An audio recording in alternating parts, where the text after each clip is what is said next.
Graças a Deus. Você trouxe a Bíblia, irmão? O momento mais importante do culto é o momento da palavra de Deus, onde a palavra de Deus é ministrada.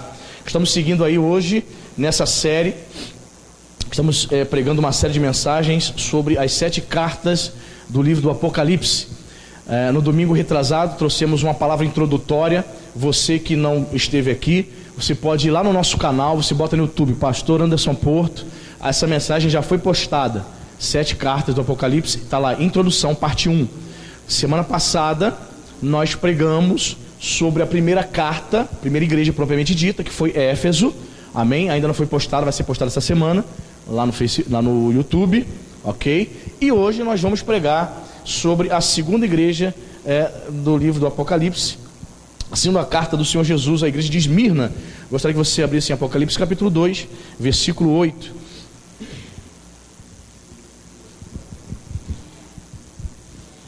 Apocalipse, o último livro da Bíblia, é a segunda igreja que nós vamos falar nessa noite.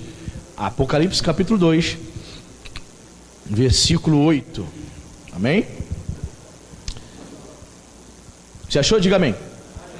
Diz a palavra de Deus: ao anjo da igreja em Esmirna escreve: estas coisas diz o primeiro e o último, que esteve morto e tornou a viver. Jesus falando, irmãos: conheço a tua tribulação, a tua pobreza, mas tu és rico, e a blasfêmia dos que a si mesmos se declaram judeus e não são, sendo antes sinagoga de Satanás. Não temas as coisas que tens de sofrer. Eis que o diabo está para lançar em prisão alguns dentre vós, para ser dispostos à prova, e tereis tribulação de 10 dias. Sê fiel até a morte, e dar-te-ei a coroa da vida. Quem tem ouvidos, ouça o que o Espírito diz às igrejas. O vencedor de nenhum modo sofrerá o dano da segunda morte. Amém? Vamos orar? Senhor Deus, em nome de Jesus Cristo, nós queremos te pedir nesta noite que o teu Santo Espírito possa abrir o nosso entendimento, possa tirar, Senhor, qualquer impedimento, toda escama, Senhor, que possa nos impedir de entender, de compreender a tua palavra. Em nome de Jesus, Pai, no poder e na autoridade que o Senhor nos concedeu, eu te peço, repreenda agora em nome de Jesus todo espírito contrário, demônios que acompanham pessoas para impedir que ela entenda a mensagem.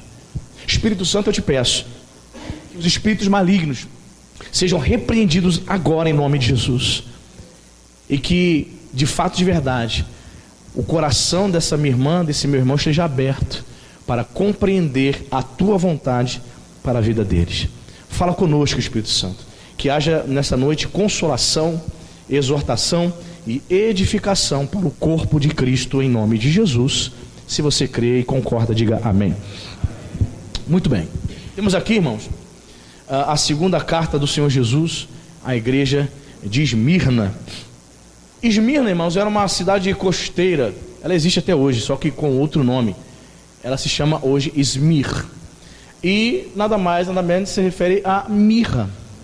Não sei se você já usou o perfume de mirra. É o nome da cidade, Esmirna, né?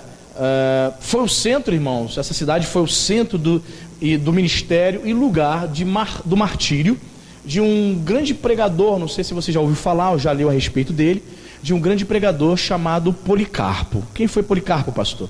A história da igreja, a tradição diz que Policarpo, ele foi um discípulo direto do apóstolo João. A Bíblia não menciona, mas se você for ler livros de história da igreja, você vai perceber a história e a vida de Policarpo. Conta-se que esse Policarpo, por exemplo, ele foi preso por causa da fé, e com 85 anos ele foi colocado diante do governador da cidade, e o governador disse: e aí então, Policarpo, você vai negar a fé, você vai negar esse Deus, essa sua fé, essa sua religião, ou vai adorar o imperador? E aí? Sabendo que se ele se recusasse a adorar o imperador, ele seria morto. E ele disse assim, olha a declaração de Policarpo, 85 anos. Ele disse: eu sirvo ao meu Senhor a 85 anos de idade, porque agora, no fim da vida, eu iria negar o meu Senhor Jesus. Pode me matar. Aí acenderam a fogueira para queimar Policarpo, e conta-se que a fogueira demorava a pegar, o fogo demorava a consumir e matar Policarpo. Conta-se que os soldados apressadinhos chegaram e encravaram a espada em Policarpo e terminaram o serviço mais rapidamente. Pois bem, foi nessa cidade, Esmirna, onde o ministério de Policarpo foi um ministério frutífero. Amém, queridos?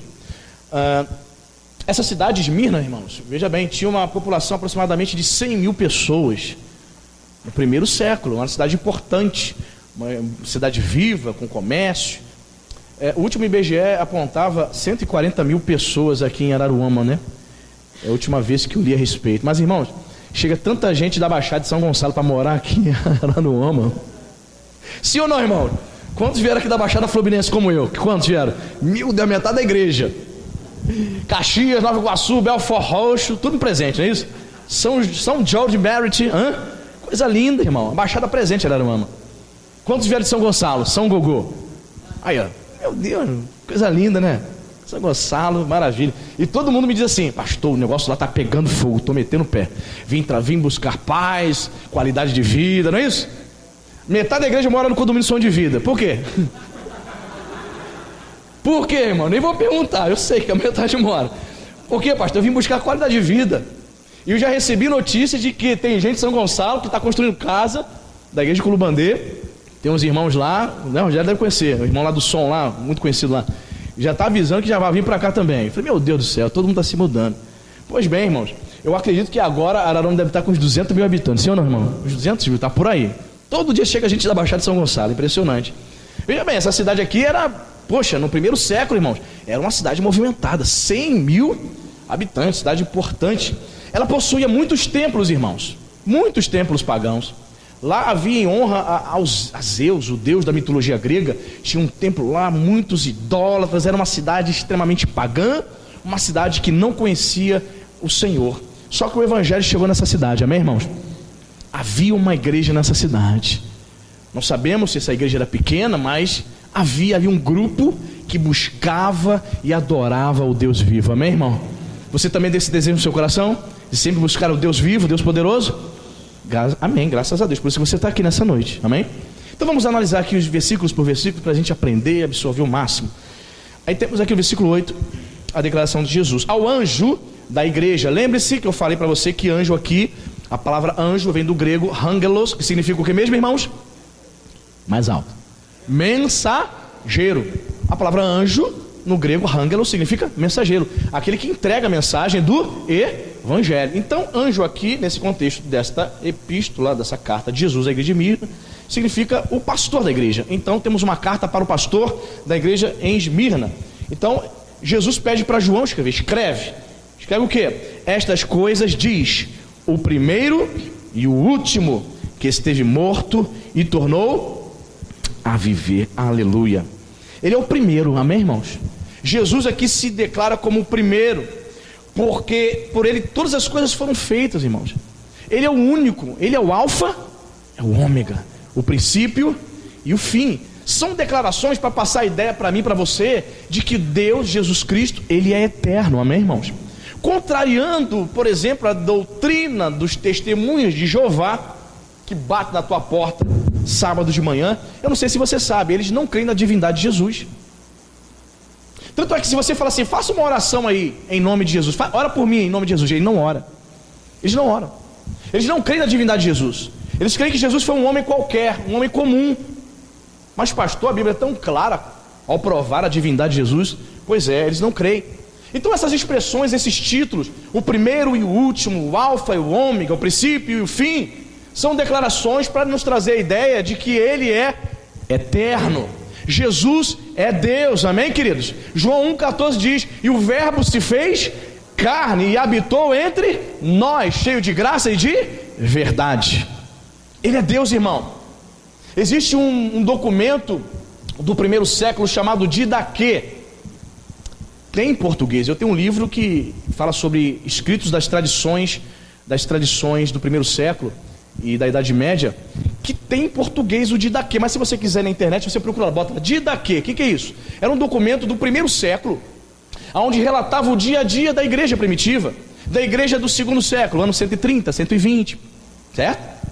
E diz ali nesse documento, irmãos, que Jesus era adorado pela igreja como um Deus. Então aquilo que você viu no filme de Dan Brown, Código da Vinci, é uma mentira. Muitos crentes foram enganados por esse filme e pelo livro Código da Vinci. Em que sentido, pastor? Porque no filme e no livro, Dan Brown, que mistura ficção com história ali, e se você não estudar e não conhecer a história da igreja, você se confunde e é enganado mesmo. Ele tenta passar no filme que quem criou essa ideia que Jesus é Deus foi a igreja católica no quarto século. Não, queridos, esse documento de daqui, um dos documentos mais antigos do cristianismo, prova no primeiro século, no segundo século, que o nosso Senhor Jesus já era adorado como um Deus.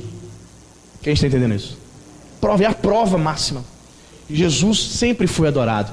Essa ideia de que a igreja católica que inventou que Jesus era Deus, isso foi uma coisa da cabeça de Dan Brown. E ele ganhou muito dinheiro com isso, né, através do seu livro, Código da Vinci, e vendeu os direitos autorais para que o filme fosse feito. Você viu? Quem viu o filme Código da Vinci ou leu o livro? Quantos viram? Pois é, o filme foi com Tom Hanks, não é isso? Pois bem, muitas mentiras ali, meias verdades, ficção misturada com meias verdades. Quem não tem noção de Bíblia nem de história do cristianismo é enganado, ele não sabe distinguir o que é certo, o que é errado, o que é ficção, o que é história. Então tenha muito cuidado com o que você vê. Está entendendo? Então temos aqui essa declaração: Jesus se apresentando como o primeiro e o último, que esteve morto e tornou a viver. O nosso Deus está vivo, amém, irmãos? Jesus foi o primeiro a ressuscitar para nunca mais morrer, amém? Ele ressuscitou para que eu e você um dia possamos ressuscitar para a glória dele, amém, irmão? Paulo, escrevendo aos Romanos capítulo 8, verso 11, vai dizer que quem ressuscitou Jesus foi o Espírito Santo. Coisa tremenda, irmão. Não sei se você tem noção do que é isso. Vou repetir. Quem ressuscitou Jesus foi a terceira pessoa da Santíssima Trindade, o Espírito Santo. E nesse mesmo versículo, Paulo vai nos ensinar, vai nos dizer que nós um dia seremos ressuscitados também pelo Espírito Santo. Aí temos várias implicações teológicas aí. Primeira implicação: só será ressuscitado um dia o crente que partir desta vida e for templo do Espírito Santo. As pessoas que vivem as suas vidas de qualquer maneira, as pessoas que nunca nasceram de novo, acham que são cristãs porque acreditam em Deus, acham que são crentes de verdade porque vêm na igreja de vez em quando. Tais pessoas estão equivocadas, elas não são morada do Espírito Santo, não são templo do Espírito Santo. Portanto, se elas partirem desta vida, se elas morrerem sem Jesus, elas partem sem o Espírito Santo. Quando ela for ressuscitada, porque até os ímpios serão ressuscitados, tá? Quando ela ressuscitar, ela vai ressuscitar sem glória. Ela ressuscitará para ser lançada no lago de fogo e enxofre, que é a segunda morte. Quem está entendendo? A doutrina cristã é isso, irmão. Estava ouvindo uma mensagem de certo pastor agora à tarde com a Cíntia. Eu falei, meu Deus, esse pastor é de Deus, falando umas verdades, né, umas palavras e tal. É isso que a igreja precisa ouvir, irmãos. Palavra de Deus, Bíblia, miolo de Bíblia. A igreja não está lotada, né? Mas se você for em determinadas igrejas aí, está lotado. Mas o pastor está dizendo o seguinte: olha, Deus vai fazer você empresário. Olha, quantos querem aqui ficar ricos? Vão fazer uma campanha para você ficar rico. Eu vou ao monte orar pela tua riqueza. Irmãos, só quem vai nessas igrejas é porque é igualzinho ao pastor que está lá. Porque elas querem viver realmente de dinheiro, tem um coração no dinheiro. É um povo avarento. Eles não querem saber das coisas de Deus, não. Eles querem saber de dinheiro. Aí quando o pastor fala assim, você vai dar o seu tudo e você vai ficar milionário, ela acredita e dá mesmo. Eu conheço pessoas que deram carro nessas igrejas, o carro assim, ó, seminovo, plá, pastor, dá tudo aqui no altar. Pessoa entregando a chave do carro. Detalhe, sabe qual é o propósito que foi? Pedindo cura. Irmãos, aonde Jesus ensina na Bíblia que se eu der o dinheiro, uma oferta, um carro, um apartamento, Jesus em troca vai me curar, irmão? Jesus te cura de graça, amém, irmão? Pelo amor de Deus, é pela misericórdia, é pela graça de Deus. Não se pode barganhar com o Senhor, querido. Pessoas entregando o carro, apartamento, e botando o envelope lá, meu Deus, não sei se é inocência, eu não sei se é ignorância espiritual, escrevendo, quero receber a cura do câncer. Pelo amor de Deus, irmão, Jesus é um Deus de misericórdia, Ele não barganha a tua cura, a tua salvação por dinheiro, amém, irmão? É de graça. Infelizmente as pessoas estão sendo enganadas, mas graças a Deus Jesus está vivo, amém, irmão? Você só é enganado se você quiser. Você pode se voltar para a palavra. Tem muita igreja doida, não tem? Mas tem muitos pastores e muitas igrejas fiéis ainda, amém, querido? Sempre há um remanescente justo que busca o Senhor de verdade. Ele tornou a viver, Ele está vivo. Jesus vive, irmãos. E nós, cristãos, nós cremos na ressurreição corporal de Jesus. Certa vez aí o Discovery Channel, que é um canal de ciência e tal, arqueologia, eles passaram uma série onde alguns arqueólogos supostamente teriam encontrado o corpo de Jesus lá na Palestina. Aí vai vendo qual eram as evidências. Primeira evidência, o defunto lá no sepulcro dele estava o nome lá de Jesus, né, aramaico, Yeshua, é ele. Segunda evidência, foi crucificado, tinha pregos nesse corpo.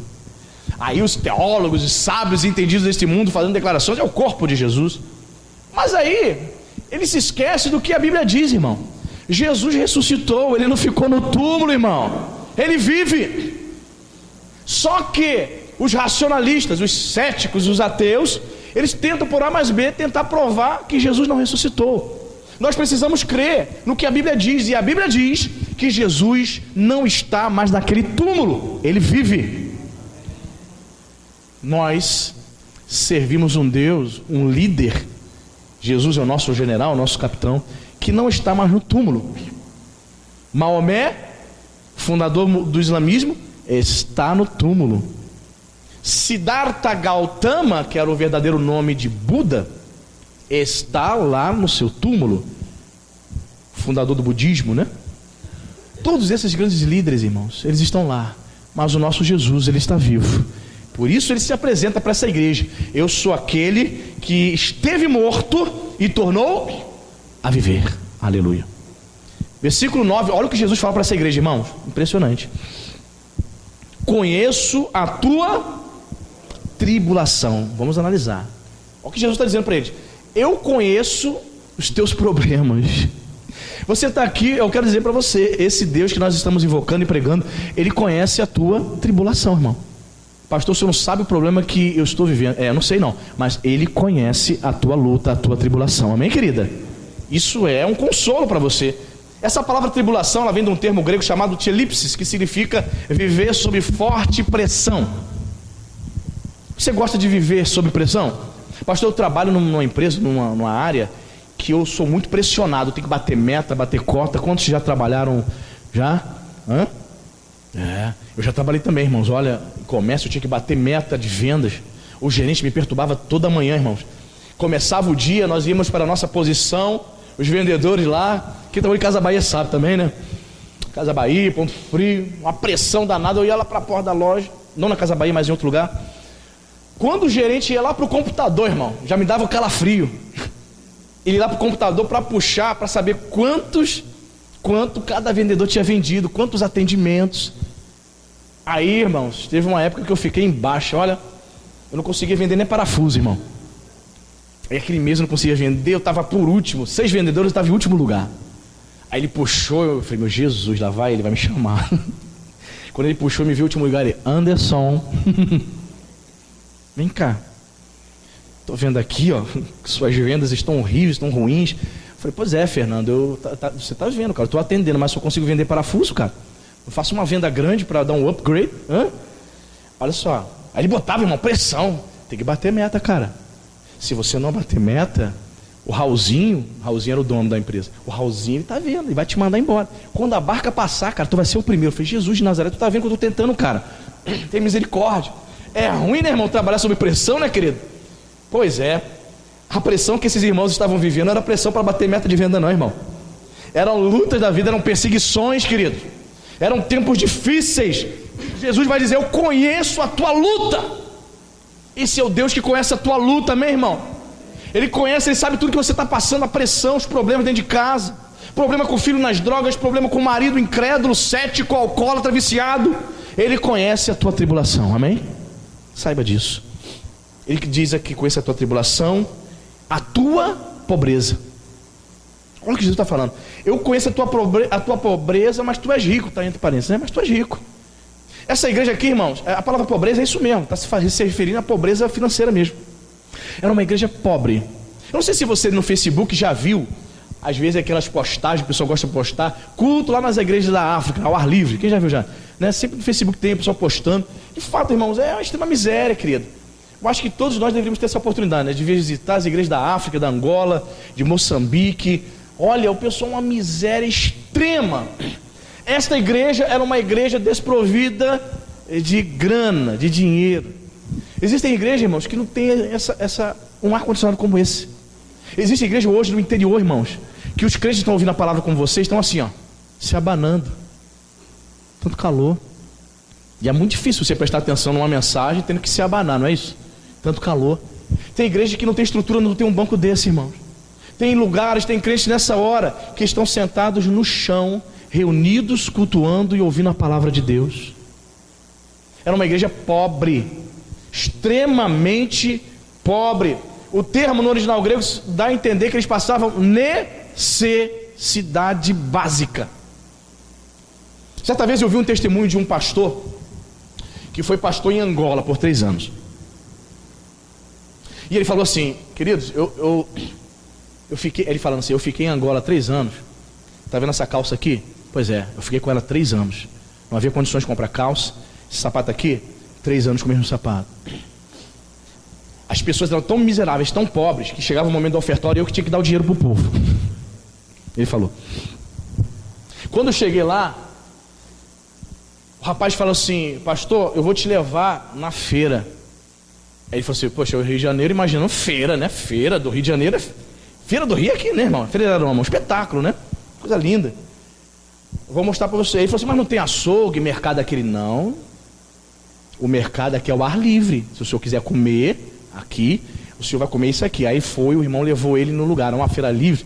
Aí tinha lá carne de porco, tinha frango, galinha, tudo no chão. Aquelas moscas varejeiras desse tamanho, bzzz, em cima. Esse aqui que é para comer, tá vendendo? Pra gente comer? Aí o irmão, pastor, é pra... Não, essas moscas, não, isso aí o senhor dá uma lavada, tira. Isso aqui é um mercado para o senhor comer. Ele, não, vou não. Ele falou, irmãos, quando a fome apertou, eu estava ali comprando e tirando as moscas de lá. Então a miséria é tão grande. Ele falou, irmão, tinha dias que eu estava fraco, eu não conseguia nem orar pelas pessoas. As pessoas se manifestavam endemoniadas. Eu tentando orar, lá a bruxaria é pesada, você sabe, na África. E tentando orar pelas pessoas, eu estava fraco, porque eu só estava comendo mingau. Não tinha comida. Uma miséria. Então, irmãos, nós somos ricos, sabia? Você sabia que tu é rico, irmão? Tu tem carro, irmão? Tu tem ar-condicionado na tua casa, querido? 10 contos, 5 contos na tua conta todo mês, irmão. Somos ricos. Tem igrejas que são pobres, miseráveis, não tem nada, não tem nem onde sentar. Não tem ventilador, não tem cadeira, não tem quadro negro para o professor escrever, não tem Bíblia. Na China, uma Bíblia para 500 crentes lerem, uma Bíblia. Eles fazem fila. Chega o irmão, faz a fila, ele lê uma linha, irmão, dá licença, deixa eu ler a minha vez agora. Ele sai, vem outro. Somos ricos, irmãos. Comparado a esses irmãos, existem igrejas miseráveis. E o termo no original grego aqui dá a entender que essa igreja era extremamente pobre, não tinha nada. Mas olha o que Jesus diz, irmãos. Vamos lá? Conheça a tua tribulação, a tua pobreza, mas tu és rico. Irmãos, é melhor termos nada material, mas nós sermos ricos espiritualmente, amém? Eles eram ricos no tocante às coisas espirituais. Eles não tinham carro, iam para a igreja a pé, não tinham tecnologia à sua disposição, não tinha nada de bom, nenhum conforto. Mas no tocante às coisas espirituais, eles eram ricos. Eles eram cheios do Espírito Santo. Eram crentes que estavam reunidos ali, felizes, alegres, louvando o Senhor. O pastor pregava, o crente não ficava olhando o relógio para ver se estava acabando, não. Ele queria ouvir mais da palavra de Deus. Eram crentes que tinham fome das coisas de Deus. Eles eram ricos aos olhos do Senhor Jesus, amém? Quantas igrejas, irmãos?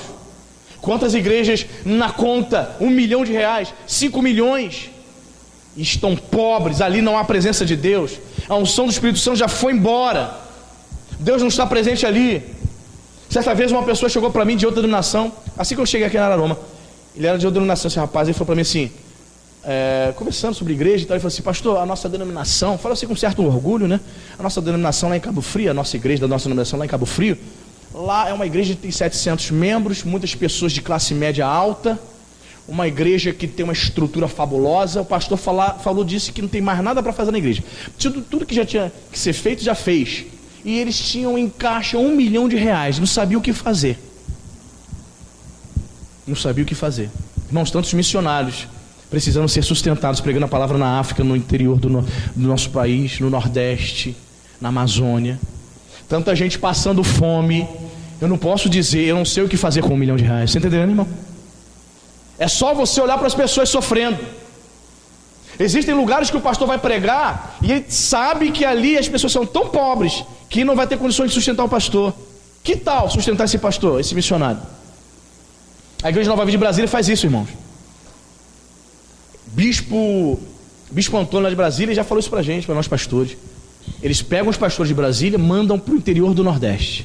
Chega lá, as pessoas miseráveis, pessoas passam fome, a senhorinha com 25 filhos, meu Deus do céu, o pessoal na miséria, não tem o que comer. Aí o pastor vai cuidar dessas pessoas. É óbvio que essas pessoas vivem de Bolsa Família, e se consegue, né? Isso quando consegue.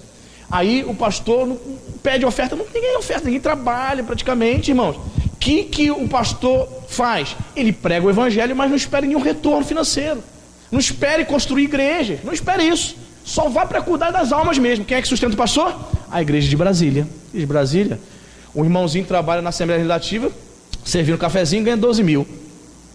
O irmão vai varrer lá na Câmara, passou no concurso. Ele é polícia do Senado, 20 e poucos mil reais. Então todo mundo ganha bem. Então a igreja tem condições de sustentar o missionário. Mas existem igrejas que são pobres.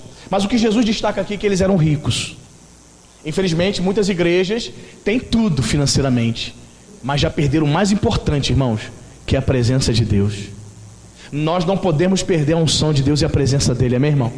Nós precisamos ser ricos espiritualmente falando, queridos.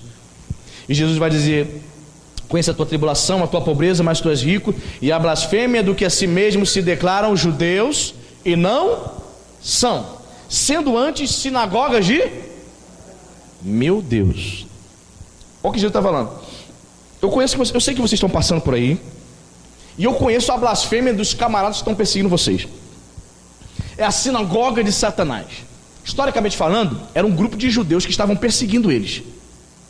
Estavam sendo usados, estavam sendo agentes, instrumentos de Satanás para perseguir essa igreja que já tinha pouca condição financeira, uma igreja que estava sofrendo tribulações, e havia esses agentes de Satanás. É como se fossem hoje as falsas igrejas, irmãos. As falsas igrejas não perdoam. Essas megas igrejas, se o camarada tiver que abrir a igreja aqui do lado, ele vai abrir na cara de pau e nem vai me perguntar: ó, pastor, estou abrindo aqui uma igreja aqui do lado aqui. É como se fosse uma franquia, uma concorrência, um comércio. São agências, são sinagogas de Satanás, irmão. E eu vou falar de uma coisa aqui, talvez você ache que não tem nada a ver, mas quem tem ouvidos ouça o que eu vou falar. Está uma moda aí, irmão, que eu penso que isso é do inferno, engendrado lá no seio do Hades, para enganar muitos, que é uma tal de igreja preta. Quantos já viram isso? Pintar de preto, parede por dentro, pintar de preto por fora. Quantos já viram isso? Já? Andrezinho, já? Só vocês que viram, só 3, 4. Só vocês na internet, irmão, vê lá. Igreja preta, que diabos é isso?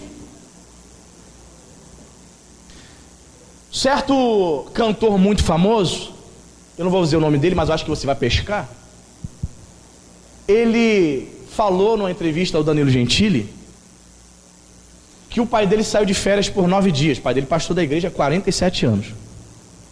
E ele fala para o Danilo Gentili assim como maior disfarçatez. Todo o meu encanto por ele foi embora hoje ao ver esse vídeo, irmãos. Eu admirava muito ele, mas meu encanto foi embora. Sabe o que ele fala? Falando que sorrindo, porque o Danilo Gentili fazendo piada o tempo todo, brincando na entrevista. E ele fala o seguinte: Quando meu pai saiu de férias por 9 dias, ele usou esse termo, eu destruí o púlpito. Eu destruí todo o púlpito, quebrei tudo, fiz um palco, semelhança de uma boate, e pintei toda a igreja de preto. Aldrich disse: o que? Você fez isso? Ele: fiz, e rindo, fiz. Mas aí, quando teu pai chegou, o que aconteceu? Meu pai amou. Será, irmãos? Fiquei pensando, será realmente que um senhor de 47 anos de ministério deixa a igreja com um filho responsável, que também é pastor, volta de férias e vê a igreja pintada de preto e o púlpito destruído, de onde sai a ministração da palavra, tudo destruído? Amei o que você fez, era isso, era esse meu sonho. Será mesmo, irmão? As pessoas mentem com uma disfarçatez, né? Destruí o púlpito, pintei a igreja de preto, está bombando a igreja. Destruiu o púlpito, meu Deus do céu. Aí o entrevistador pergunta: mas por que você pintou a igreja toda de preto, parecendo com uma boate? Por quê? Sabe qual foi a resposta dele? Ele usou essa expressão: é a tendência. É a tendência. O que ele está dizendo? É a igreja tem que acompanhar o mundo, senão você perde membros. A igreja tem que ter atrativo para os jovens. Se você é jovem, se você está achando que eu vou botar aqui uma boate aqui dentro só para segurar você, você está enganado, irmão. Vai procurar a igreja doida aí fora, igreja preta, igreja do diabo. Vai procurar vídeos, se informe. O preto, o significado das cores da psicologia. O preto fala sobre trevas, coisas deprimentes, irmão. Você entende agora porque tem gente dentro da igreja querendo se matar e cometendo suicídio? Um ambiente de trevas deixa a pessoa deprimente. Você sai da luz, entra num ambiente de trevas, onde deveria ser um lugar de luz para você adorar a Deus. Mas pastor, a conversinha fiada, mas pastor, mas a igreja somos nós, né, pastor? Tem nada a ver as cores são de Deus, né? Vem cá, eu quero saber se essa galera que concorda com a igreja pintar de preto, se ela já pintou a casa dela toda de preto. Quem já pintou aqui? Já viu alguma casa pintada de preto? Vai dizer que é um de macumba, irmão. Vai dizer que ali é um templo satânico, o templo de Satanás, que é tudo pintado de preto, querido. Como é que eu vou pintar a casa de Deus de preto, o santuário, onde o povo de Deus invoca o nome do Senhor, querido? Um ambiente de penumbra, de morte, de trevas. São pessoas que são pobres espiritualmente, muito pobres. Aí agora estou entendendo, agora o quebra-cabeça está se encaixando. Dias desses, a irmã dele, que é cantora também muito famosa, ela chorando, fazendo uma live ao vivo com os seus seguidores e chorando: gente,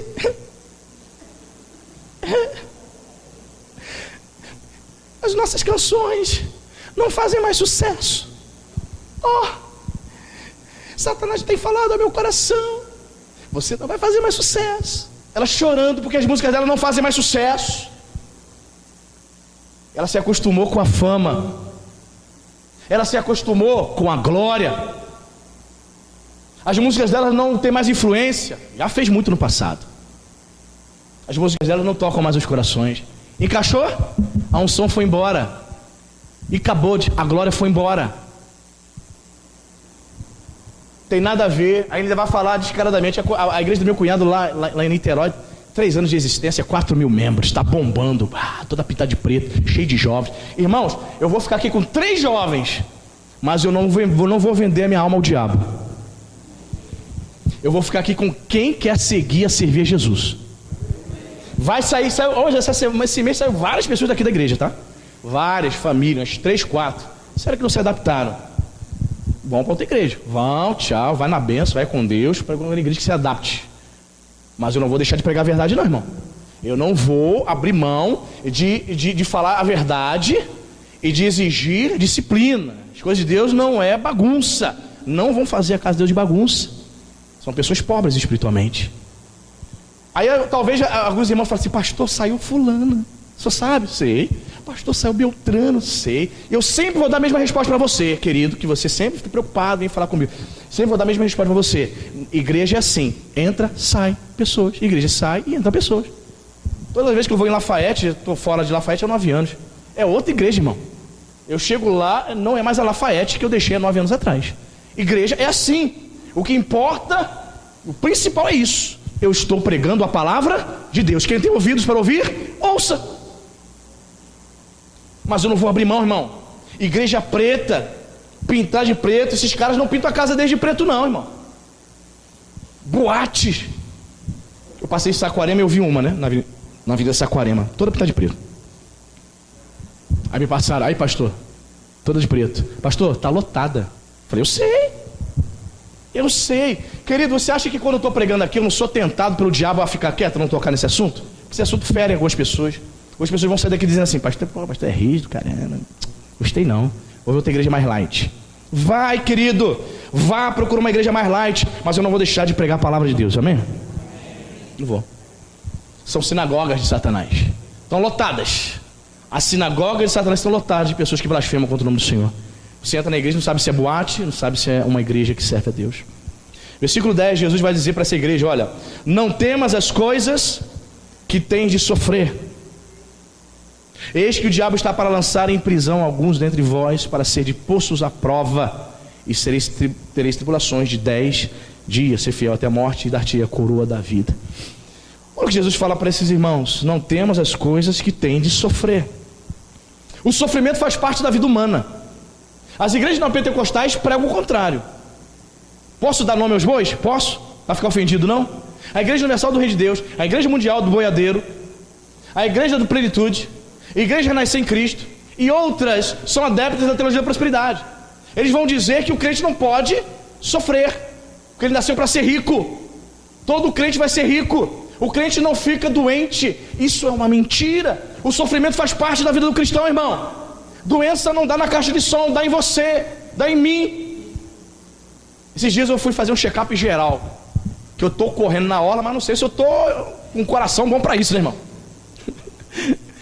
Aí eu fui fazer, antigamente fazia, qual o nome dele? O nome do exame é eletro, né? Cardiograma. Antigamente colocava um negócio no seu peito e tal, agora é moderno, computadorizado, né? A minha doutora botou um gelzinho no meu tórax e só, falei, já acabou? Já. Aí mas deu na hora ali o resultado. Graças a Deus meu coração tá bom, Dani. Graças, né? Tá tudo tranquilo, as válvulas, né? As artérias, tudo perfeito. Posso continuar correndo.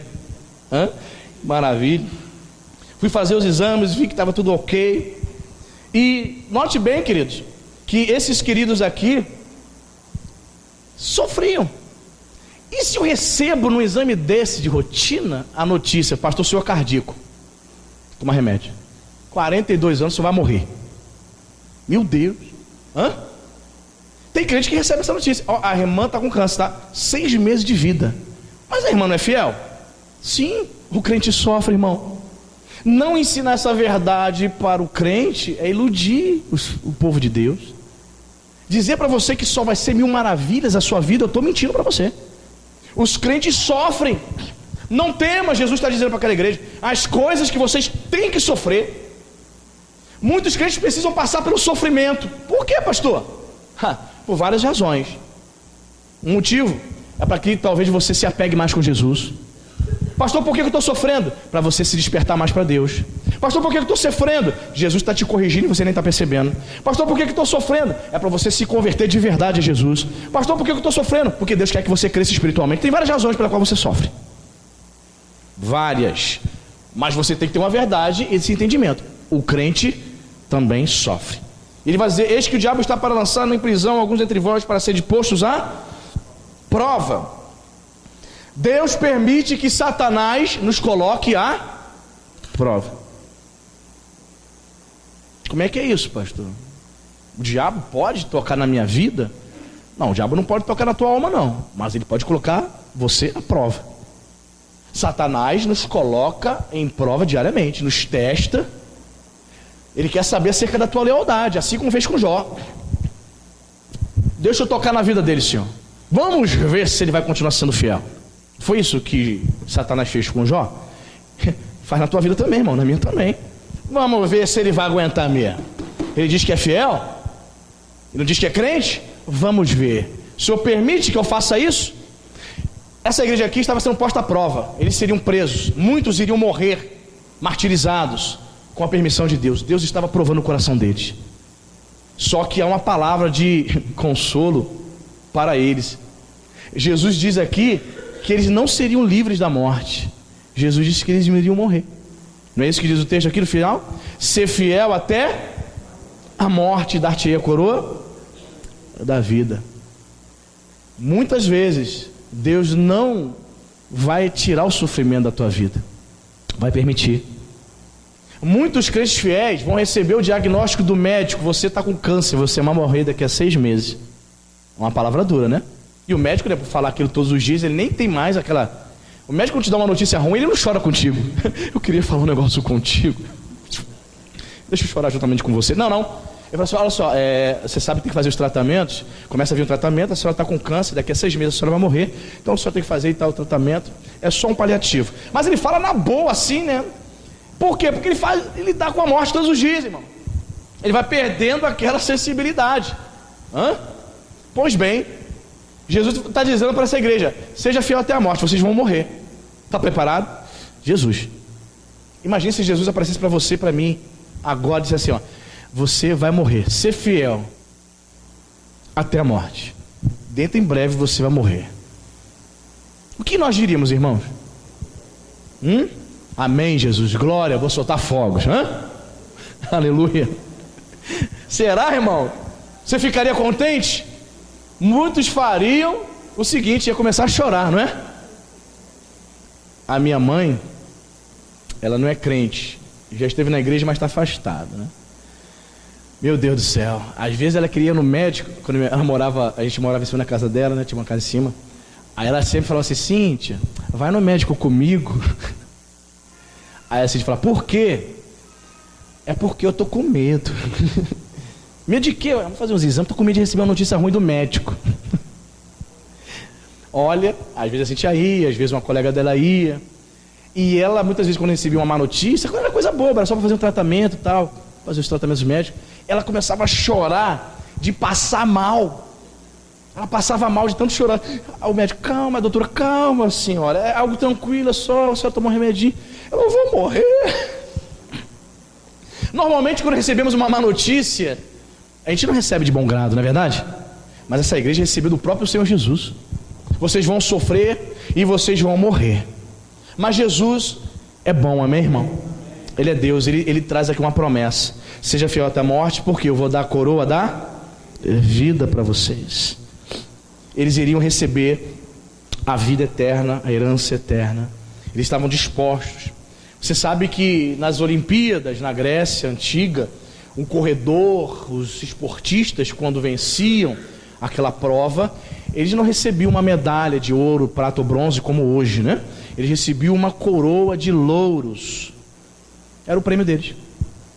Então o apóstolo João, ele faz uma analogia, uma metáfora, né? Dizendo: olha, você é vencedor, você vai receber a coroa não de louros, mas a coroa da vida, se referindo à vida eterna. Irmãos, essa igreja aqui, ela estava numa situação interessante.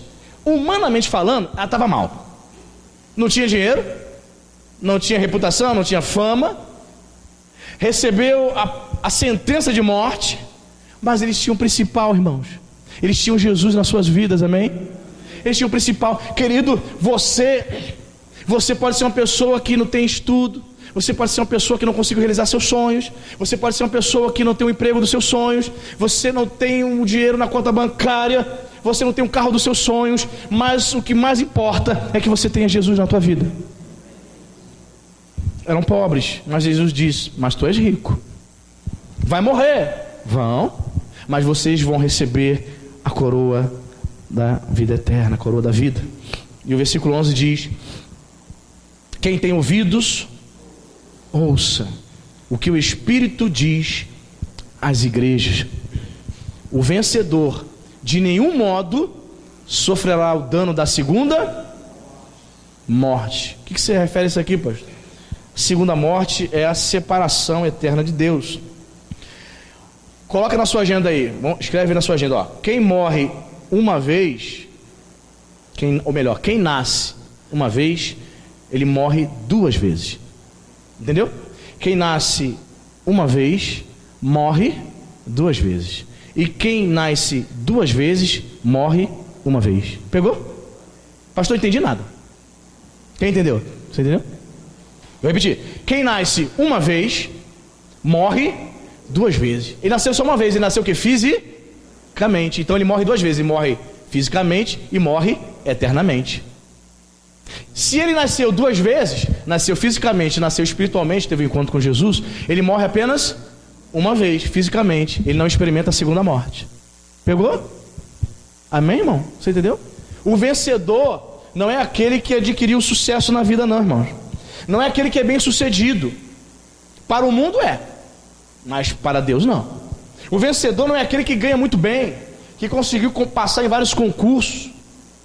Certa vez eu vi uma reportagem de um jovem que passou em São Paulo 3 vestibulares de medicina. Eu falei, meu Deus, o cara é um gênio.